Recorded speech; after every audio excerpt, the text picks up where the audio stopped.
வீடியோவில் நம்ம ஜாகன், ஸ்ப்ரெஷன், ரேடன் இதை எங்கே எப்படி யூஸ் பண்ணுறதுன்னு பார்க்கலாம்.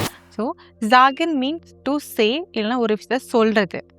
ஸ்ப்ரெஷன்னா ஒரு பேசுகிறது, டு ஸ்பீக். அதாவது ஒரு லாங்குவேஜாக இருக்கலாம், இல்லைனா நீங்கள் ஒரு ஃபார்மல் சிச்சுவேஷனில் பேசுகிறீங்கன்னா அங்கே நம்ம ஸ்ப்ரெஷனுங்கிற வேர்டை யூஸ் பண்ணணும்.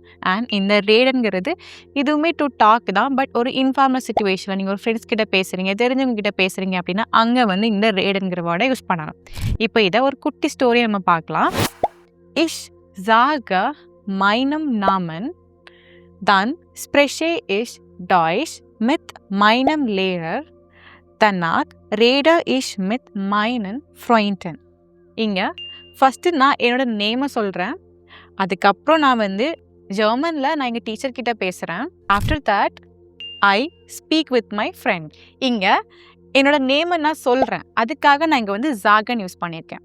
இந்த சென்டென்ஸில் டீச்சர் கிட்ட நான் ஜெர்மனில் பேசிகிட்டு இருக்கேன். இங்கே டீச்சர் கிட்ட பேசுகிறது வந்து ஒரு ஃபார்மலான கான்வர்சேஷன், ப்ளஸ் நான் ஒரு லாங்குவேஜை ஸ்பெசிஃபை பண்ணுறனால இங்கே ஸ்ப்ரெஷனுங்கிற வேர்டை யூஸ் பண்ணியிருக்கேன்.